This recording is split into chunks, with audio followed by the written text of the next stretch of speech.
Hello, everybody. Welcome to Painting with Antonio, who's I. An unconventional place, I suppose, where the strokes of a brush tell stories. But sometimes the words behind the paint have far more weight than the colors that swirl on the canvas. Now, I must say that today's painting will have no relevance to the story I'm about to share. The two, the art and the words, do not intertwine today. Instead, it is the words taking center stage, guiding you through a tale far more complex than any brushstroke could capture.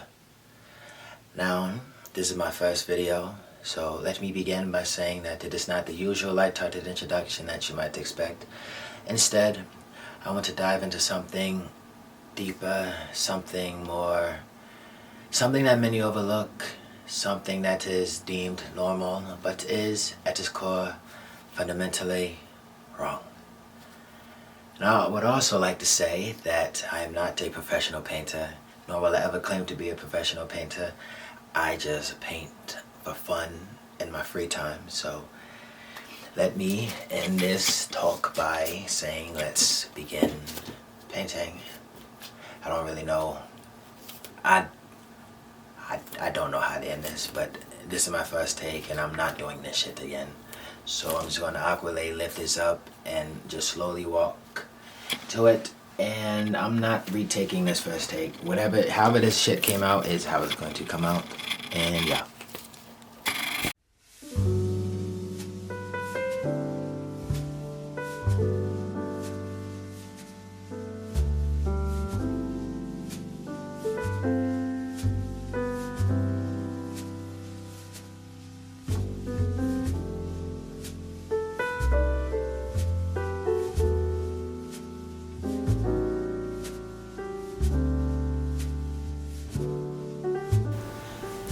You see, I think it's wrong when men, best friends, so-called brothers, feel no shame in crossing a line that should never be crossed.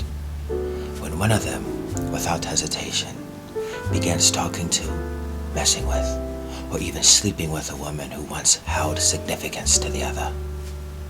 It could be an ex, a situationship, a girl they were emotionally attached to, a girl they liked from afar, or even just someone they hooked up with in the past. And what's even more bizarre, these men remain best friends. They continue on as if nothing happened, as if there is no violation, no breach of loyalty, no unspoken rule that has been shattered. Even more disturbing, sometimes it's not just two people, it's an entire group. A group of men who claim to stand on brotherhood, yet have no problem recycling the same woman, as if loyalty is a mere suggestion rather than a principle to live by.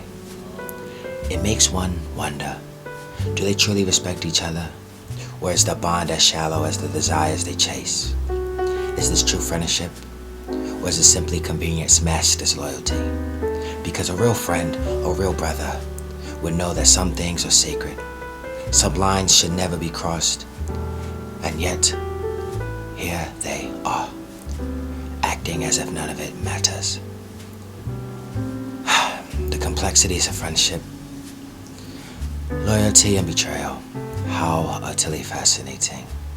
You see, there are those who claim to be friends, those who speak of brotherhood, trust, and loyalty. Yet, when the test of true character arrives, many falter. Now, imagine this. Two so-called best friends, bound by years of shared memories, of camaraderie, of being there for each other through thick and thin. But the moment temptation arises, when a woman enters the equation, everything changes. One of them, without a second thought, takes what was once off limits, the heart of the other.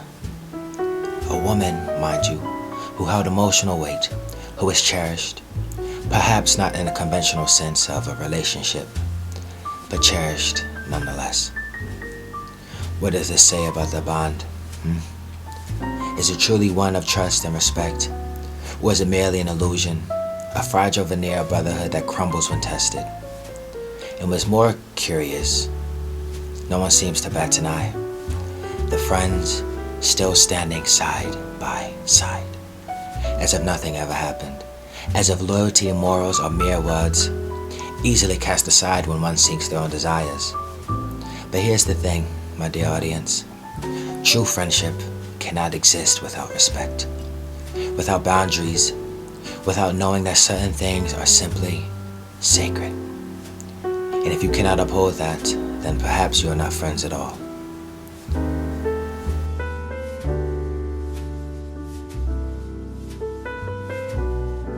Such is the nature of this world, is it not? A place where we pretend to be something we are not. Where we break the very things we claim to hold dear. A paradox indeed. Perhaps one day, when the truth comes to light, they will realize the true cost of their actions. But until then, they continue to walk through this world, believing that nothing is wrong. How utterly tragic. Now we delve deeper into the darkest corners of human nature, don't we? This idea that it's somehow normal, somehow acceptable, to cross the lines that were once clear and unspoken, to talk to the same girl, as they say, or God forbid, pursue someone who once held a special place in the heart of your so-called brother. It's baffling, truly. There's a strange comfort in this disillusionment, isn't there? Perhaps people like to convince themselves that everything is permissible in love and war. They throw around phrases like, it's just a girl, or it's no big deal, as if that makes the violation any less hurtful, any less demeaning. But let me ask you this. Where's the respect? Where's the dignity in that? How can someone who claims to care, to be a friend, turn a blind eye to the emotional bond that was once shared, and pursue the very woman of that affection without a second thought? And here's a question for you, dear audience. If you were in the shoes of the one who was betrayed, how would you feel? Would you sit back and watch, pretending that nothing is wrong? Would you accept this because the world tells you it is normal? Or would you feel the sting, the hollow ache of knowing that someone you trusted has crossed a line that should never have been crossed? It's not a casual thing. It's not to game. But in the twisted, modern world, it's become just that. There's a sickness, a kind of mental rot that spread. And it's subtle, almost imperceptible to those caught in it.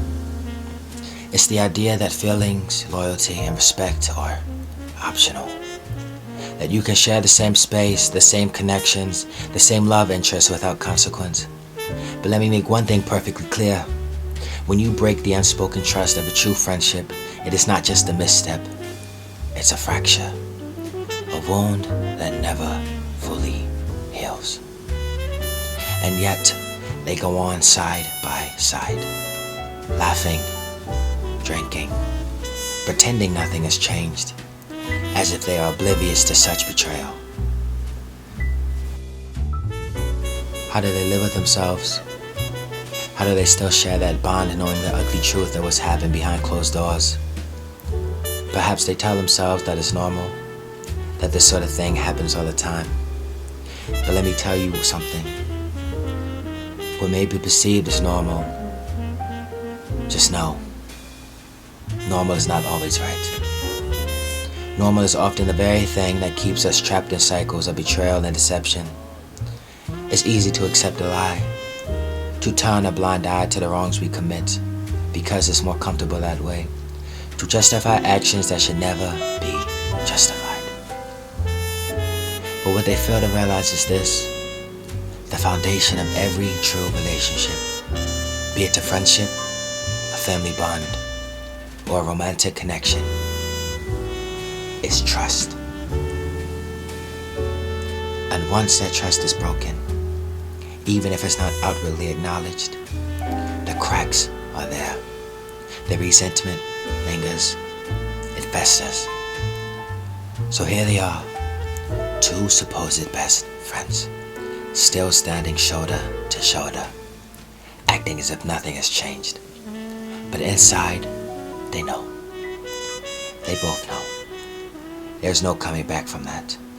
The betrayal is not just about the girl, it is about their very selves. They've shown each other who they truly are. One showing you they do not care to go after the woman you once desired and had affection for, via a relationship, a hookup, or affection from afar. And the other showing they have no self-respect by not standing up and saying anything.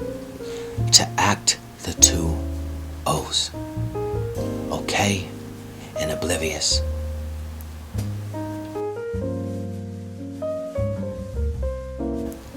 By all the women there are in this world, but your supposed best friend goes for the one who once had a place in your heart. Pathetic, truly. The real question is, how long can they continue to live this lie? How long before they see that the friendship they thought was unbreakable has already been shattered? What happens when the truth finally emerges? Will they be able to face the consequences, or will they continue to hide behind a veil of denial? Ask yourself, how far would you go for a friendship? Would you truly let go of something that once meant so much to you? All for the sake of what? An ego boost? A fleeting desire? What is more important in this world? Satisfying your immediate wants or holding on to what truly matters? Loyalty, trust, respect. Are these things so easily discarded? The thing is, deep down, they know the answer. They know the answer deep down. The question is whether they'll have the courage to confront it. But the world moves on, doesn't it? We ought to see of ourselves in some way. But deep down, in the quiet moments, they will feel it. The weight of what they've done. And maybe, just maybe, they'll realize that in trying to claim what wasn't theirs, they lost what they never truly understood. And I'll let that statement marinate before I continue.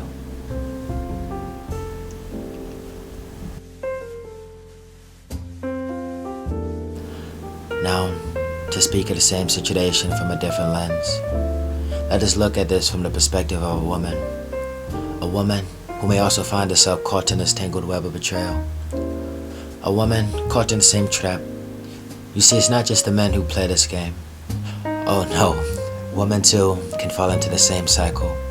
The best friend, the one who you've shared everything with, who's been there for you through every heartbreak, every triumph, suddenly becomes someone you can't trust. Because she's gone across the line, and with little remorse, no hesitation. She's had conversations, maybe even flirted with, or was fornicating with, the man who once meant something to you. How could she? How could your best friend, the one who's seen your pain, your joy, your deepest emotions, betray you in such a way? The same questions apply to the overall of what I've been saying. How long can she sit there and pretend like everything's fine? How long will she lie to herself? How long will she justify it and say, oh, it's just a harmless fun, or it wasn't that serious? Here's a thought. Is it truly harmless when it leaves a scar in your soul? A wound in the heart of what was once pure trust. Now, to the audience, let me ask you, if you were the one betrayed, if your best friend had gone down that road with someone you once had feelings for, how would you feel? How would you feel knowing the very person you confided in, who shared your laughter and your pain, has now become part of your heartbreak? Would you still call her a friend? Would you still stand by her side? The same rules apply no matter the gender, because betrayal is betrayal. The same lines are crossed, and the question remains, how long will you accept it? How long before the facade crumbles and you realize true friendship can never survive such a betrayal.